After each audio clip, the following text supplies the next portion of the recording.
안녕하세요. 가톨릭북 채널에서 책을 소개해드리는 크리스입니다. 안녕하세요. 리디아입니다. 잘 지내셨나요?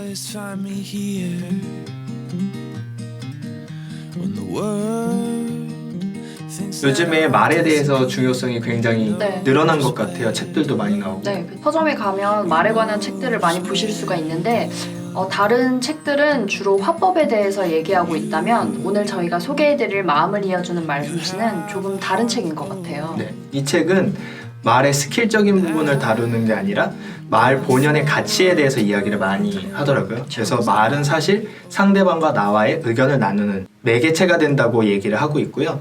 그래서 이 책이 조금 다른 각도에서 이야기를 하는 부분들이 많아서 여러분들에게 추천해 드리려고 오늘 이 영상을 찍게 됐습니다. 네, 이 책의 저자는 링파 에테르나라는 언어 커뮤니케이션 기법을 소개한 분인데요.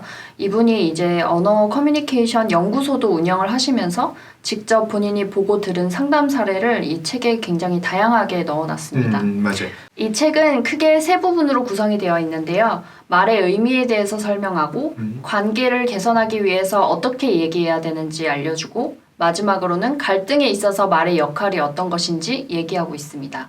이 책의 핵심 메시지를 간략하게 두 가지를 뽑을 수가 있는데요. 첫 번째는 내가 했던 말을 되짚어보고 좀 바꿀 수 있다면 기존에 내가 갖고 왔던 관계들, 갈등 문제들 이런 것들이 회복될 수 있다고 이 저자는 분명하게 말하고 있습니다.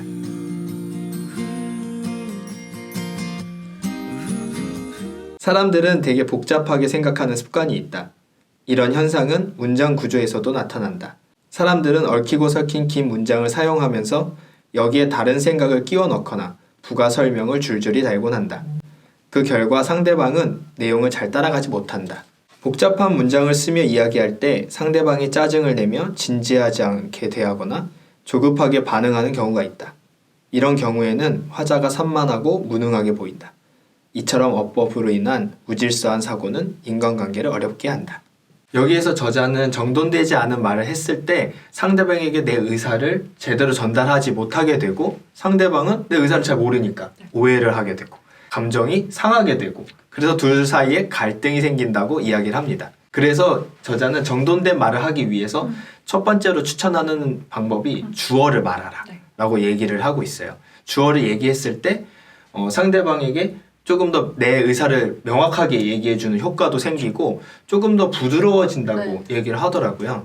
그래서 뭐 예를 들면 빨래하고 있어 라고 얘기를 했을 때 그냥 아무 주 없이 빨래하고 있어 얘기했을 때는 저 사람의 상태를 이야기하는 건지 어떤 다른 걸 얘기하는 건지 상대방이 헷갈릴 수 있는데 나 지금 빨래하고 있어 라고 얘기했을 때는 나의 상태를 분명하게 상대방에 전달을 하는 효과가 있어서 오히려 말이 좀 더 다정다감해진다고 해야 될까요? 그런 요소도 있다고 저자는 얘기하고 있어요. 그리고 저자는 두 번째 방법으로 문장의 의도를 명확히 하라고 합니다. 그러면서 제시하는 방법이 문장 형식을 선택을 하는 건데요.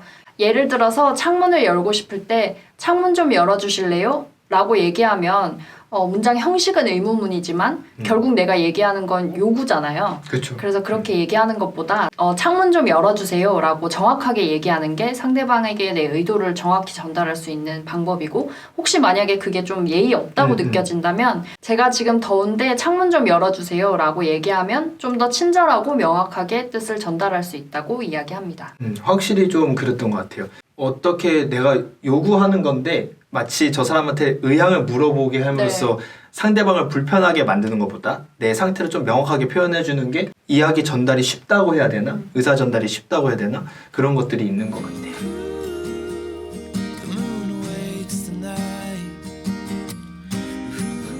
두 번째 핵심 메시지는 평소와 다른 말을 사용하게 되면 새로운 것을 보고 또 경험할 수 있다라고 이야기하고 있습니다.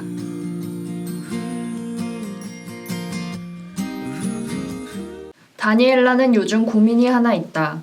바로 시어머니가 느닷없이 전화를 걸고 또 길게 통화를 해 그녀를 곤란하게 만드는 것이었다.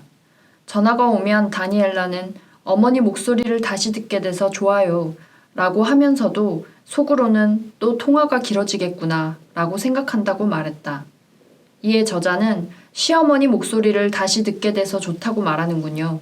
듣는다라는 표현에 주목하세요. 그 말은 시어머니에게 말을 하라고 요구하는 표현이에요. 라고 조언했고 그 말에 다니엘라는 잠시 멈칫하더니 말했다. 그렇군요. 맞아요. 그 생각은 한 번도 못했어요. 이 이야기 속의 다니엘라는 불편한 상황을 계속 겪으면서도 언어 습관을 한 번도 되돌아보지 않고 있다가 저자의 조언에 따라서 자신과 시어머니가 나눈 얘기를 되돌아보고 문제를 해결할 만한 실마리를 얻게 됩니다. 여기에서 저자가 갈등 상황을 해결할 수 있는 아주 중요한 팁을 던져줍니다. 갈등 관계에 있는 사람과의 대화를 하나하나씩 되짚어보면 그 표현 안에 상대방의 의도나 생각이 숨어 있고 그 생각을 알게 되면 내가 어떻게 말을 해야 저 사람의 의도에 부합할 수 있는지, 또 아니면 저 사람과 내 생각이 다를 때에는 내가 어떻게 내 의견을 이야기하면 되는지에 대한 방향성을 찾을 수 있다고 이야기를 하고 있어요. 결국에는 갈등 상황에 놓인 상대방과 나의 상태를 조금 더 들여다볼 필요가 있다라고 얘기를 하고 있는 거죠.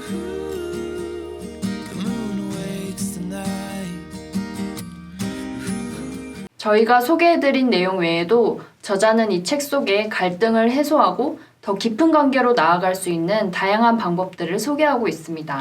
정말 실용적인 방법들이 굉장히 다양하게 담겨 있어서 평소에 말 때문에 고민해 보셨거나 아니면 말로 인해서 갈등 상황에 놓이게 된 분들에게는 이 책을 꼭 읽어보시라고 추천드리고 싶습니다. 다음에도 유익한 영상 그리고 유익한 책으로 여러분들에게 찾아오겠습니다. 좋아요와 구독, 댓글은 영상을 제작하는 데 큰 힘이 됩니다. I do, I do, I do, I do. I do, I do, I